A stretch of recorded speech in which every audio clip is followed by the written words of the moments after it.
जय हिंद दोस्तों। मैं योगेश कुमार जेएन एकेडमी के यूट्यूब चैनल पर आपका हार्दिक स्वागत करता हूं। प्यारे दोस्तों, हम लोगों ने कल क्लास में डिस्कशन किया था हृदय की क्रियाविधि के बारे में, जिसके अंतर्गत मैंने आपको हृदय के 4 चैम्बर बताए थे। उनके साथ साथ किस चैम्बर में शुद्ध और किस चैम्बर में अशुद्ध ब्लड बहता है, और दोहरा परिसंचरण, खुला परिसंचरण, बंद परिसंचरण, एकल परिसंचरण के बारे में डिस्कशन किया था। आपको मैंने हार्ट बीट के बारे में बताया था, ब्लड प्रेशर के बारे में बताया था। हार्ट बीट बढ़ती है तो कंडीशन कहलाती है टैकीकार्डिया, अगर कम होती है तो कहलाती है ब्रेडिकार्डिया। ऐसी रक्त का प्रवाह अगर बढ़ता है तो कहलाता है हाइपरेमिया, अगर कम है तो इस्केमिया कहलाता है। तो ये सारे जो क्वेश्चंस थे ये शुद्ध कह सकते हैं देसी घी है जो पेपर में पूछा जाता है। तो दोस्तों, आज हम लोग पढ़ेंगे धमनियां और शिराओं में अंतर, जो कि बहुत ही इंपॉर्टेंट टॉपिक है। प्यारे बच्चों, एक क्वेश्चन मैं आपसे पूछना चाहता हूं जो पेपर में कई बार पूछा है कि एक हार्ट बीट में कितना समय लगता है। हार्ट बीट कह लीजिए, हृदय स्पंदन कह लीजिए, हम इसको हृदय चक्र भी कह देते हैं। तो दोस्तों, एक हार्ट बीट में जो समय लगता है वो लगता है 0.8 सेकंड का। नजर डालिए, मैंने आपको कल बताया था कि एक हार्ट बीट जो होती है उसमें हमारा हृदय एक बार तो सिकुड़ता है, एक बार फैलता है। हार्ट बीट में सिकुड़ना इसे बोलते हैं सिस्टोल, और एक बार होता है फैलना, इसे बोलते हैं डायस्टोल। ये मैं आपको कल बता चुका हूं। तो सिस्टोल में जो समय लगता है वो होता है आपका 0.3 सेकंड का, और डायस्टोल में उस समय लगता है आपका 0.5 सेकंड का। तो दोस्तों, इन जब दोनों को एक साथ मिला देंगे तो क्या बनेगा, हमारी हार्ट बीट बनेगी। तो हार्ट बीट में टोटल समय कितना लगा, वो लगा 0.8 सेकंड का। तो यहां से 3 क्वेश्चन बन जाते हैं कि हृदय के सिकुड़ने में, सिकुड़ना संकुचन भी कहते हैं इसको, इसे बोलते हैं फैलना, हम इसको क्या दे सकते हैं, शीतलन कह सकते हैं। तो हृदय के सिकुड़ने में या सिस्टोल में कितना समय लगता है, तो 0.3 सेकंड का। हृदय के फैलने में, डायस्टोल में कितना समय लगता है, तो कह सकते हैं 0.5 सेकंड का। तो एक हार्ट बीट में या एक हृदय चक्र में, हम इसको हृदय चक्र भी कह सकते हैं,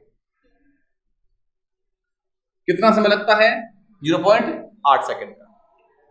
अब चलते हैं आगे धमनी और शिराओं की तरफ।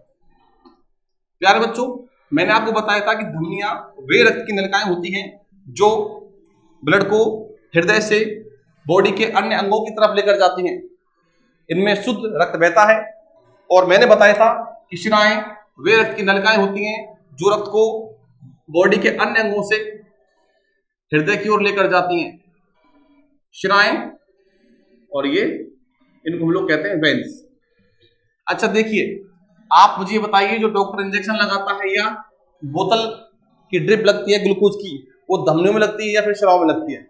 दोस्तों, शिराएं जो होती हैं वो हमें सामान्य रूप से दिखाई देती हैं, ये हल्के नीले रंग की। डॉक्टर इनमें लगाता है इंजेक्शन, तो इंजेक्शन लगता है शिराओं में, ना कि धमनियों में। धमनियां अंदर तक धसी होती हैं, दिखाई नहीं देती। लेकिन हाँ, जो बीपी मापा जाता है वो मापा जाता है धमनियों का, ना कि शिराओं का। तो ये कुछ जनरल सी बातें हैं जो आपको ध्यान में रखनी है। धमनी आर्टरी बोलते हैं, आर्टरी। प्यारे बच्चों, सबसे पहला अंतर स्पष्ट करते हैं नंबर 1 पे, क्रम संख्या 1। सबसे पहले बात करते हैं कि धमनियां किसे कहते हैं। तो धमनियां दोस्तों वो नलिकाएं होती हैं जो ब्लड को हार्ट से अन्य अंगों की ओर लेकर जाती हैं। पहला पॉइंट यही है, पहला पॉइंट है कि ये रक्त नलिका ब्लड को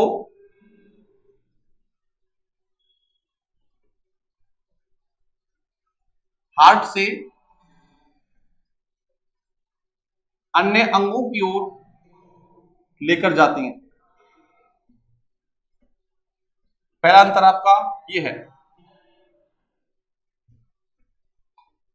प्यारे बच्चों, अब बात आती है शिराओं की, तो क्या लिखेंगे दोस्तों, याद करो, मैंने अब एक छोटा सा डायग्राम बनाया था इस प्रकार से। ये आपके अंग हो गए, ये हार्ट हो गया। देखो आप साथ साथ याद करते जाइए, समझते जाइए। ये जो पाइप थे ये धमनियां थी और ये थी जो शिराएं थी, तो वही तो है, देख लीजिए। धमनियां हार्ट से अंगों की ओर, शिराएं क्या होगा, अंगों से हार्ट की ओर। तो इसमें क्या पॉइंट होगा, ये रक्त की नलिकाएं रक्त को अर्थात ब्लड को शरीर के अन्य अंगों से हार्ट की ओर लेकर जाती हैं। ये देख लीजिए, ये हार्ट से कहां, अंगों की ओर तो धमनियां, अंग से हार्ट की ओर तो शिराएं हैं। इधर देख लीजिए, ये धमनियां हैं, ये धमनियां हैं हार्ट से बॉडी के अंगों की ओर तो धमनियां हैं, बॉडी से हार्ट की ओर तो वो शिराएं हैं। अब दोस्तों मैंने आपको कल बताया था क्लास में कि धमनियों में कौन सा ब्लड बहता है, शुद्ध या अशुद्ध। हम सभी जानते हैं इनमें शुद्ध ब्लड बहता है। तो आपका पॉइंट नंबर 2 कि धमनियों में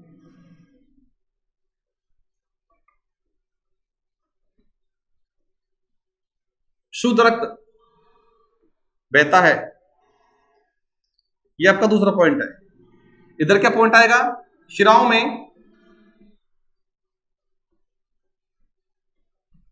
अशुद्ध रक्त बहता है। दोस्तों शुद्ध और अशुद्ध ब्लड क्या होते हैं ये मैं आपको बता चुका हूं। शुद्ध ब्लड वो होता है जिसमें O2 गैस मिली होती है या घुली होती है। तो अशुद्ध वो होता है जिसमें से O2 निकाल दी जाती है और CO2 उसमें घुल जाती है। प्यारे बच्चों, अब आप खुद बताइए, मैंने आपको कल बताया था कि जो धमनियों में ब्लड बह रहा है शुद्ध है। शुद्ध ब्लड का रंग कैसा होता है आपको बताया मैंने कि गहरा लाल होता है, जबकि अशुद्ध का रंग होता है हल्का नीला। ये पॉइंट पे अपन यहां पे लिख सकते हैं। पॉइंट लिखेंगे, शुद्ध रक्त का रंग गहरा लाल होता है। इधर क्या आएगा, मैं डायग्राम यहां से साफ कर रहा हूं जिससे कि मुझे थोड़ा सा स्पेस मिल जाएगा। इधर अशुद्ध रक्त का रंग हल्का नीला होता है, ये आपको ध्यान रखना। अगला अंतर देख लीजिए, पॉइंट 3। प्यारे बच्चों देखो, रक्त की नलिकाएं, रक्त की नलिकाएं ये दोनों ही क्या है, रक्त की नलिकाएं हैं। अब बात करते हैं इनमें प्रेशर की, कि प्रेशर किसमें ज्यादा है किसमें कम है। आप देखिए हार्ट का ये वाला चेंबर नीला है, ये वाला भी नीला है। यहां से पंप किया तो फुफ्फुस धमनी में, इधर से पंप किया तो धमनियों में। लेकिन दोस्तों शिराएं ये हैं, इनमें तो धमनियों के बाद में जो ब्लड आता है वो जाता है। आप खुद बताइए, हम सभी जनरली गांव से बिलोंग करते हैं और हमारे खेतों में जो इंजन चलता है, बोरिंग चलता है, उसमें से पानी निकलता है। जब बोरिंग के मुंह से पानी निकलता है उसमें एक पाइप लगा देते हैं, पाइप के माध्यम से हम दूर अपने खेतों में पानी लेकर जाते हैं। तो वही है, ये आपका बोरिंग है, ये पाइप है, ये बोरिंग का मुख है। अब बताइए कि जब बोरिंग से पानी चलेगा तो बोरिंग के मुख पर प्रेशर ज्यादा या दूर उसी पाइप में वहां प्रेशर ज्यादा। तो आप कहोगे सर बोरिंग के मुख पर जो पाइप होता है तो प्रेशर वहां ज्यादा होगा इस जगह पर, ना कि आगे जाके इस जगह पर। तो सेम चीज है कि जो प्रेशर होगा ब्लड का वो कहां होगा, बोरिंग के मुख पर, अर्थात मोटर के मुख पर, अर्थात बाएं निलय के मुख पर। और मुख पे क्या है, धमनी है। तो प्रेशर जो होगा ब्लड का वो धमनियों में ज्यादा होगा और दूर आगे चल के प्रेशर शिराओं में कम हो जाएगा। ये क्वेश्चन ध्यान रखना है। और पॉइंट किस प्रकार बनेगा, पॉइंट बनेगा कि धमनियों में ब्लड प्रेशर अर्थात रक्तदाब अधिक होता है।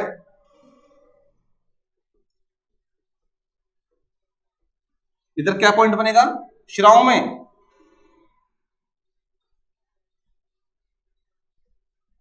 रक्तदाब कम होता है।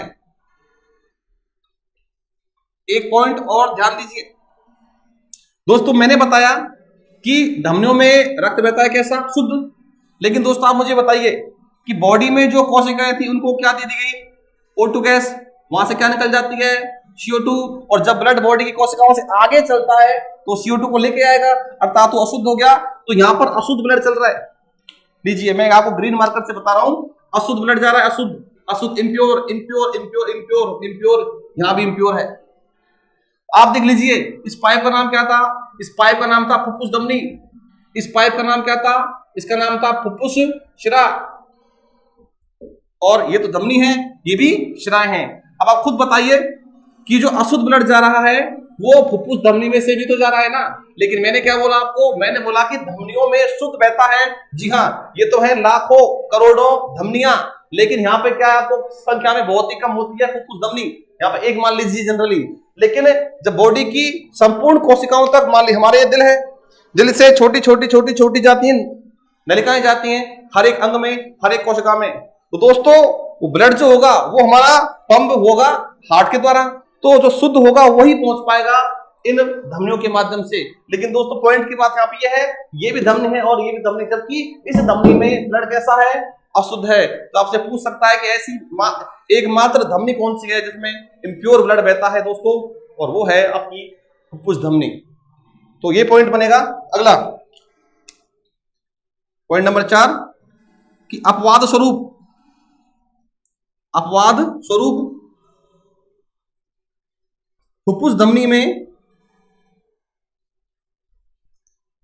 अशुद्ध रक्त बहता है।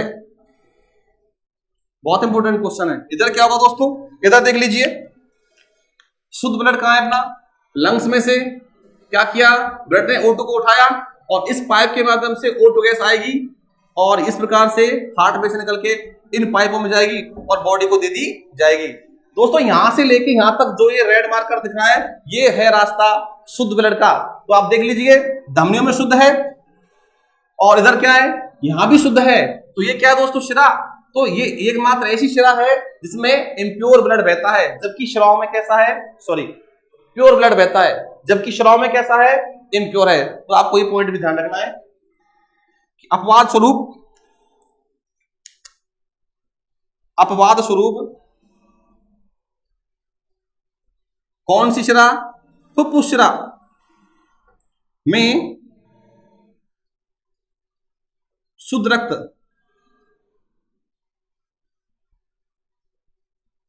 बहता है।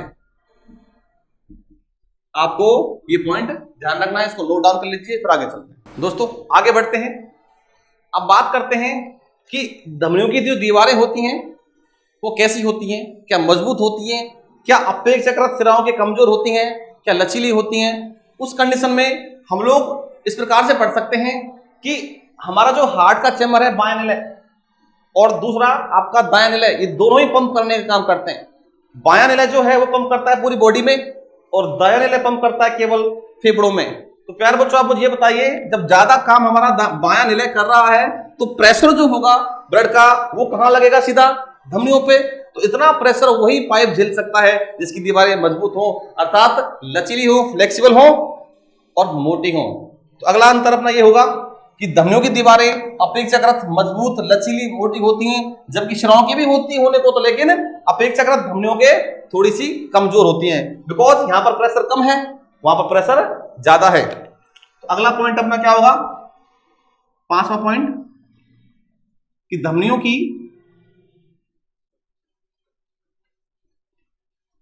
दीवारें अपेक्षाकृत, ये जो मैंने आपको लिखा है ना अपेक्षाकृत, ये आ रहा है तुलनात्मक रूप से शिराओं के, अपेक्षाकृत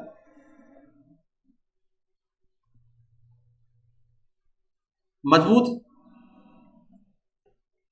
मजबूत में क्या आएगा, एक तो मोटी और एक लचीली होती है। तो आपको ध्यान रखना है, उधर क्या लिख सकते हैं, शिराओं की दीवारें, शिराओं की दीवारें अपेक्षाकृत ये तुलना हो रही है धमनियों से। अपेक्षाकृत कम मजबूत, इसका मतलब क्या होगा कि कम लचीली व कम मोटी होती हैं। तो आपको ये पॉइंट ध्यान रखना है। अब देखिए नंबर पॉइंट 6 नंबर पॉइंट कि जो हम धमनियां हैं हमारी बॉडी में कहाँ हैं, वो वास्तव में दिखाई नहीं देती है, अंदर तक धसी होती हैं। लेकिन शिराएं आप जो देखते हो ये आपके कुछ लाइट ब्लू ब्लू जो आपको पाइप हैं, इनको बोलते हैं शिराएं। तो अपन कह सकते हैं कि धमनियां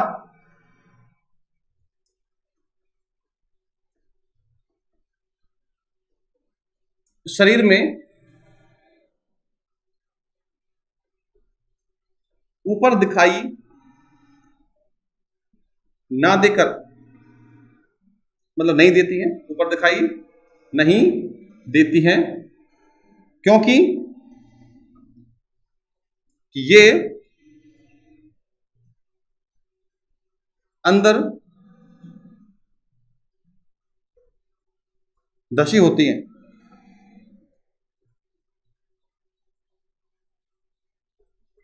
और बात करते हैं शिराओं की, तो इसमें लिख सकते हैं कि शिराएं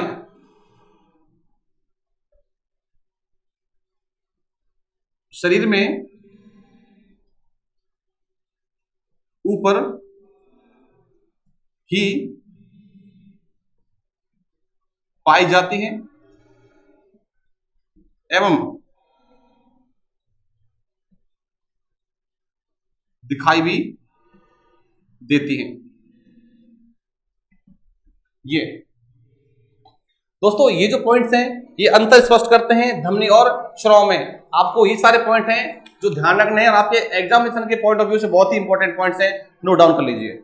अब बात करते हैं थोड़ा सा एक थिवेशन का पार्ट है उसके बारे में, और कोरोनरी धमनी के बारे में बात करते हैं, और थोड़ी सी बात कर लेते हैं कि जो बीपी मापा जाता है किस में मापा जाता है, या तो धमनियों में या फिर श्राव में। दोस्तों आपको इतना ध्यान रखना है, जो डॉक्टर ब्लड प्रेशर मापता है वो प्रेशर, मैंने अभी डायग्राम समझाया था यहाँ पे आपको, धमनियां बताई थी, धमनियों के अंदर ही बीपी मापा जाता है, ना कि श्राव में। और ये भी ध्यान रखना है कि इंजेक्शन जो देते हैं वो देते हैं श्राव में। अब बात करते हैं फिलहाल थिवेशन का पार्ट की। दोस्तों देखो ये हमारा हार्ट हो गया, इसके 4 चैम्बर हैं, याद करो ये महाधमनी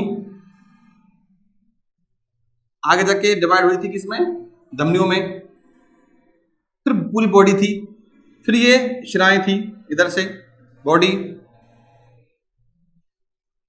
ये शिराएं वापस आ रही है ब्लड को लेके, ये पहुंचाया किस वाले में, ये आपका है दायां आलिंद राइट एट्रियम, ये आपका दायां निलय राइट वेंट्रिकल, ये आपका बायां आलिंद, ये बायां निलय। ये डायग्राम आप घर पे 4-5 बार बनाओगे तो आपके जितने क्वेश्चंस हैं वो ऑटोमेटिक आपको याद होते चले जाएंगे। देखो दोस्तों आप मुझे बताइए ये जो महाधमनी है इसमें ब्लड कैसा है, प्योर है। अब मुझे बताना है आपको कि हार्ट जो है, हार्ट भी तो एक प्रकार का अंग है, तो क्या हार्ट हमारा जो अंग है एक प्रकार का बहुत ही इंपॉर्टेंट अंग है, बॉडी का हमेशा काम करता रहता है, अगर आराम कर जाए तो हम भगवान को प्यारे हो जाएं, ये आराम ही नहीं करता है। तो बताइए हार्ट जो अंग है क्या वो कोशिकाओं का बना होता है?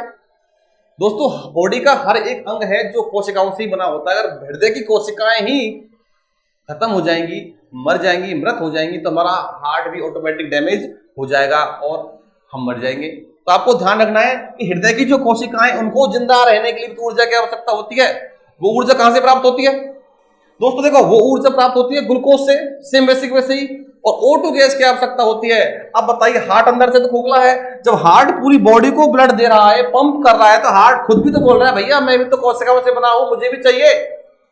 तो उस कंडीशन में ऐसी व्यवस्था भी की गई कि इसकी कोशिकाओं को भी O2 गैस पहुंचा दी जाती है। एग्जांपल देख लीजिए, ये हार्ट मान लीजिए अंदर से खोखला है, ठीक है, ये भी किसका बना है, कोशिकाओं को। अब इसकी जो कोशिकाएं हैं इनको O2 गैस जाएगी तो किस प्रकार से पहुंचेगी, अर्थात प्योर ब्लड कैसे पहुंचेगा। दोस्तों इस कंडीशन में क्या होगा कि ये जो महाधमनी थी यहां से छोटा सा पाइप निकला, मान लीजिए ये इसकी कोशिकाएं हैं, ये इसकी कोशिकाएं हैं, तो ये जो पाइप निकला यहां से, इस पाइप से आगे जाके छोटे छोटे पाइप डिवाइड होते हैं और इन कोशिकाओं को ब्लड पहुंचाएंगे। क्या पहुंचाएंगे, ब्लड पहुंचाएंगे। ये ब्लड पहुंचा दिया, शुद्ध पहुंच गया। अब इन कोशिकाओं में क्या होगा, इन कोशिकाओं में O2 गैस तो दे दी जाएगी और बनेगी कौन सी, CO2 गैस यहां से बनेगी। अब बताइए जब इन कोशिकाओं में CO2 गैस बन चुकी है तो CO2 गैस को भी तो निकालेंगे, ठीक वैसे ही जैसे यहां से बॉडी की कोशिकाओं ने भी ब्लड को देके वापस कहां पहुंचाया, दाएं आलिंद में। अब दोस्तों इस कंडीशन में क्या होगा कि यहां जो CO2 गैस बनी इसको वापस लाया जाएगा बाहर निकालने के लिए, श्वसन द्वारा बाहर निकालने के लिए। तो प्यारे बच्चों आप खुद बताओ कि बॉडी में जो अशुद्ध ब्लड बना उसको किस चेंबर में डाला गया, तो दाएं आलिंद में। ये सारे क्वेश्चंस हैं, आपको ध्यान रखने कि बॉडी का संपूर्ण अशुद्ध ब्लड किस चेंबर में डाला जाता है, तो आंसर आएगा आपका दाएं आलिंद। तो दोस्तों यहां से इन कोशिकाओं से जो CO2 बनी उसको वापस भी हमारा ब्लड लेके आता है, इस प्रकार से लेके आएगा, इस प्रकार से लेके आएगा और ये पाइप आगे जाके मिल जाएंगे, एक पाइप में कन्वर्ट हो जाएंगे, ऐसे करके ये लेके आया। अब देखो यहां से चला आपका प्योर, यहां क्या बन गया, वो इम्प्योर। अब खुद बताइए ये जो दाएं आलिंद है इसमें ब्लड कैसा डाला जा रहा है, ये वाला अशुद्ध है। तो दोस्तों ये अशुद्ध ब्लड भी, हृदय की कोशिकाओं में बना अशुद्ध ब्लड भी आपके दाएं आलिंद चेंबर में डाला जाएगा और यहां एक पाइप होगा जो अंदर जाके खुलेगा, इसमें अंदर, जैसे कि एक पाइप है अंदर जाके खुलेगा यहां पे दाएं आलिंद में और ब्लड को डाल दिया जाएगा, ठीक है। और इस पाइप के मुख पर एक होगा कपाट, वाल्व, उसका नाम होता है थेवेशियन कपाट,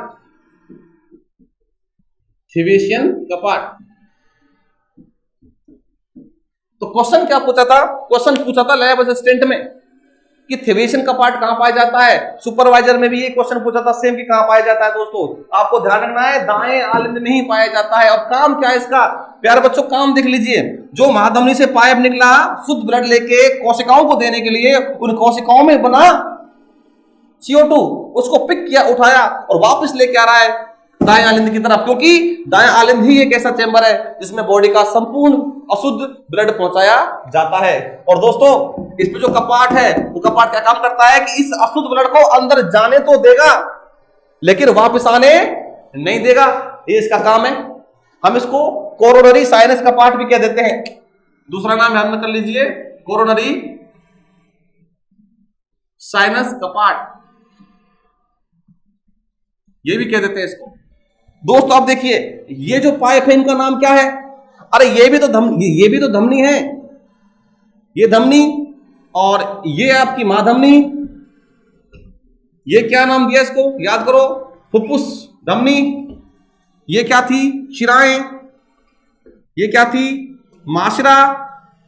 तो दोस्तों इसका नाम क्या है, वास्तव में शुद्ध ब्लड लेके जा रही है तो धमनी तो है, बिल्कुल जी, ये भी क्या है, ये भी धमनी है क्योंकि इनमें शुद्ध ब्लड बहता है। हालांकि अपवाद स्वरूप इसमें कैसा बहता है, फुफ्फुस धमनी में अशुद्ध। तो प्यारे बच्चों धमनी है, ये वो धमनियां हैं जो ब्लड को हार्ट की कोशिकाओं तक पहुंचाती हैं, इसलिए इनको क्या बोल देते हैं, इनको बोल देते हैं हृदय धमनी या कह देते हैं इनको कोरोनरी धमनी, ये इसके नाम है, ध्यान रखना है, या बोल देते हैं इसको कोरोनरी आर्टरी।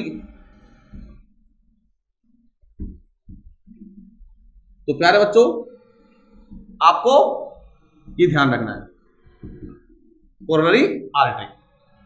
तो आपसे पूछ सकता है कि बताओ कोरोनरी धमनी कौन सी होती है, तो आप कहोगे कि वे धमनियां जो शुद्ध ब्लड को हृदय की ही कोशिकाओं तक पहुंचाती हैं। लेकिन दोस्तों ध्यान रखना, ये धमनी आपकी कोरोनरी नहीं है, ये वाले हैं जो हृदय की ही कोशिकाओं तक पहुंचाती हैं। ठीक वैसे ही ये क्या है, ये जो कोशिकाओं के बाद लाइन है, ये जो लाइन दिखा रखी है, नलिकाएं हैं, इनको बोल देते हैं शिरा। क्या बोल दिया, शिरा। अरे ये भी शिरा है, ये भी आपकी कौन सा पाइप, ये वाला पाइप जो ऊपर से आ रहा था ना, लंग से आएगा जो, वो भी शिरा है। लेकिन दोस्तों ये शिरा कौन सा है, जो हृदय के अंदर अर्थात हृदय की कोशिकाओं में बने अशुद्ध ब्लड को वापस कहां पर है, दाएं आलिंद में डालने के लिए जो नलिकाएं होती हैं, इनको बोल देते हैं हृदय शिरा। तो आपको ध्यान रखना है हृदय धमनी क्या क्या होती है, हृदय शिरा क्या होती है, और थिबिएशन का पार्ट क्या होता है, इसका काम क्या होता है, कहां पाया जाता है, ये पॉइंट्स आपको यहां से क्लियर होते हैं। आप पॉइंट बना बना के इसको नोट डाउन कर लीजिए। मैं एक बार रिपीट कर देता हूं, कहां पाया जाता है थिबिएशन का पार्ट, दाएं आलिंद में। काम क्या है, ब्लड को दाएं आलिंद में से वापस हृदय शिरा में आने से रोकना, इसका काम हो गया। अच्छा ठीक है, हृदय धमनी क्या होती है, वे धमनियां जो ब्लड को, शुद्ध ब्लड को हृदय की कोशिकाओं तक पहुंचाती हैं, हृदय धमनी कहलाती हैं। हृदय शिरा क्या होती हैं कि वे शिराएं या वे रक्त की नलिकाएं जो हृदय की कोशिकाओं से अशुद्ध ब्लड को दाएं आलिंद में डालती हैं। या आपको ये पॉइंट्स और ये कंटेंट ध्यान रखना है, इसको नोट डाउन कर लीजिए। दोस्तों अब चलते हैं पेसमेकर की तरफ। पेसमेकर क्या होता है प्यारे बच्चों, पेसमेकर, इसके नाम सुनो पहले, अन्य नाम, अदर नेम। इसका जो नाम होगा, एक नाम है इसका SA नोड, पूरा नाम क्या है, साइनो एट्रियल नोड। अगर मैं हिंदी की बात करता हूं तो हिंदी में साइनो एट्रियल नोड को बोलते हैं शिरा आलिंदी घुंडी। दोस्तों S4 साइनो, A4 एट्रियल, और नोड मतलब होता है गांठ यानी कि घुंडी। वास्तव में जो पेसमेकर होता है वो हृदय के दाएं आलिंद में, उसी में जहां पर थिबिएशन का पार्ट है उसी चेंबर में होता है पेसमेकर। दाएं आलिंद में पाई जाने वाली एक ऐसी कोशिकाओं की संरचना होती है जो गांठ जैसी होती है, घुंडी जैसी होती है। इसके काम क्या है, कार्य, फंक्शन क्या है इसके। दोस्तों हार्ट बीट को, हार्ट बीट, हमारी हार्ट बीट, ये धक धक धक धक दिल धक धक करता है, वो हार्ट बीट, हमारी हार्ट बीट को उत्पन्न करना, जनरेट करना एवं नियंत्रण करना, ये काम होता है। तो हार्ट बीट को जनरेट करना और रेगुलेट करना काम होता है किसका, पेसमेकर का काम होता है। इसकी लोकेशन दायां आलिंद।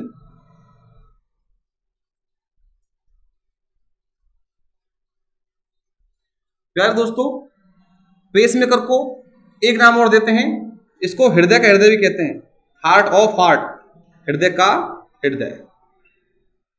तो ये जो पॉइंट्स हैं आपको पेसमेकर में ध्यान रखने हैं। इसके नाम क्या क्या है, SA node, sino atrial node, शिरालिंदी घुंडी, हृदय का हृदय। कार्य क्या है, हार्ट बीट को उत्पन्न अर्थात जनरेट करना और नियंत्रण रेगुलेट करना। लोकेशन क्या है इसकी, दायां आलिंद। ठीक वैसे जैसे कि आपका थिबिएशन का पार्ट है उसी चैम्बर में आपका पेसमेकर होता है।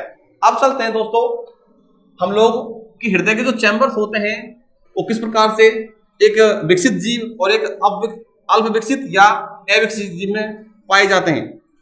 दोस्तों मछली की बात करता हूं तो मछली जल के अंदर पाई जाती है, उसके हार्ट में चैम्बर कितने होते हैं, वो होते हैं 2। मैं मानव की बात करता हूं, मानव के हार्ट में चैम्बर होते हैं 4। पक्षियों की बात करता हूं उसमें 4, मेंढक में कितने, सांप में कितने। प्यारे बच्चों जो जीवों के विकास का जो क्रम होता है वो जल से लेके स्थल की ओर होता है। किस प्रकार से, जब पृथ्वी का निर्माण हुआ था तो जीवन की उत्पत्ति जो हुई थी वो जल से हुई थी, इसलिए जल में जो जीव हैं वो कम विकसित पाए जाते हैं। जैसे कि आपकी मछलियां हैं और उसके अलावा छोटी छोटी मछलियां होती हैं, वो जीरा मछली, लेकिन ब्लू व्हेल मछली एक विकसित जीव है जिसके हार्ट में चैम्बर 4 पाए जाते हैं। यहां से हम लोग ये समझ सकते हैं कि विकसित जीवों के हार्ट में चैम्बर 4 होते हैं और जो कम विकसित होगा उसके चैम्बर ऑटोमेटिक कम होते चले जाएंगे। प्यारे बच्चों आप देखोगे जलीय जीव जैसे कि मछली, और आगे चलोगे पानी से बाहर आओ तो मेंढक, और पानी से बाहर आओ तो सांप, और आओ पानी से बाहर तो मानव अर्थात स्तनधारी और पक्षी। तो ये क्रम है विकास का। सबसे कम विकसित कौन है यहाँ पर, मछली, उसके बाद मेंढक, उसके बाद सांप, उसके बाद स्तनधारी और पक्षी। दोस्तों आपको ध्यान रखना है कि मछली का जो हार्ट होता है उसमें 2 चैम्बर होते हैं, ऊपर वाला आलिंद और नीचे वाला निलय। मेंढक की तरफ चलोगे तो उसके हार्ट में होते हैं चैम्बर कितने, 3, इस प्रकार से आलिंद, 2 आलिंद और 1 निलय। तो यहां पर 1 आलिंद मछली में प्लस 1 निलय बराबर 2 चेंबर। मेंढक की बात करता हूं तो 2 आलिंद प्लस 1 निलय बराबर 3 चेंबर। दोस्तों अगर मैं सांपों की बात करता हूं, रेप्टाइल्स की, जो रैंकर चलते हैं, उनके हार्ट में चेंबर, देखिए ये आलिंद तो हो गए 2 पूरे, लेकिन यहां से जो खांच होती है उसकी इस प्रकार से आगे होती है, ना तो वो नीचे लगी होती है ना वो पूरी इस प्रकार से होती है, तो आधी होती है। तो उस कंडीशन में क्या बोला गया, उसमें बोला गया कि हम मान लेते हैं इसको कि इसके हार्ट में 3.5 चेंबर होते हैं, 2 ये, इसको 1.5 माना, यानी कि 2 तो आलिंद प्लस 1.5 निलय बराबर हो गए इसके 3.5 चेंबर। आपको ध्यान रखना है। अगर बात करता हूं स्तनधारी और पक्षियों की, तो दोस्तों सब जानते हैं इनके हार्ट में चेंबर होते हैं 4। अब तक हम वही पढ़ते आ रहे हैं, आलिंद, आलिंद, निलय और निलय, यानी कि 2 आलिंद प्लस 2 निलय बराबर 4 चेंबर। ये हो गए। आपको क्वेश्चन पूछ सकता है यहां से भी कि मछलियों के हार्ट में कितने चेंबर पाए जाते हैं, तो 2, 1 आलिंद 1 निलय। मेंढक के हार्ट में भी 2 आलिंद और 1 निलय पाए जाते हैं, टोटल 3 हो गए।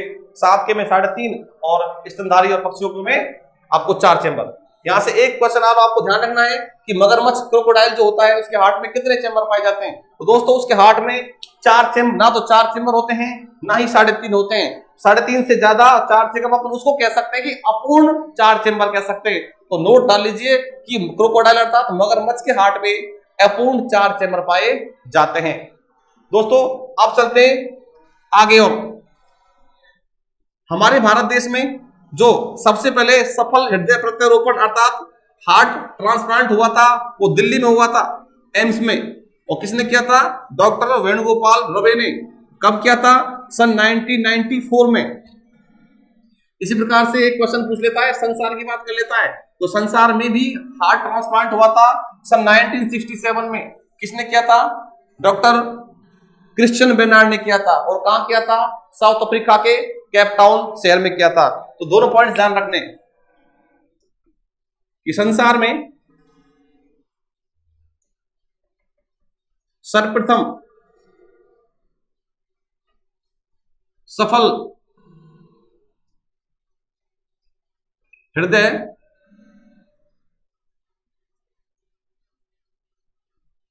प्रत्यारोपण डॉक्टर क्रिश्चियन बेनार्ड ने केपटाउन शहर, केपटाउन साउथ अफ्रीका में किया। और डेट कौन सी है, सन है इसकी 1967। ये आपको ध्यान रखना है। अगर मैं बात करता हूं भारत देश की, तो भारत में सर्वप्रथम सफल हृदय प्रत्यारोपण डॉक्टर वेणुगोपाल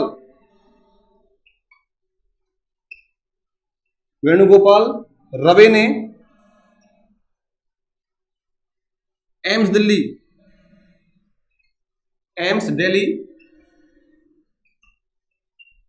में किया। और कब किया, सन 1994 में किया।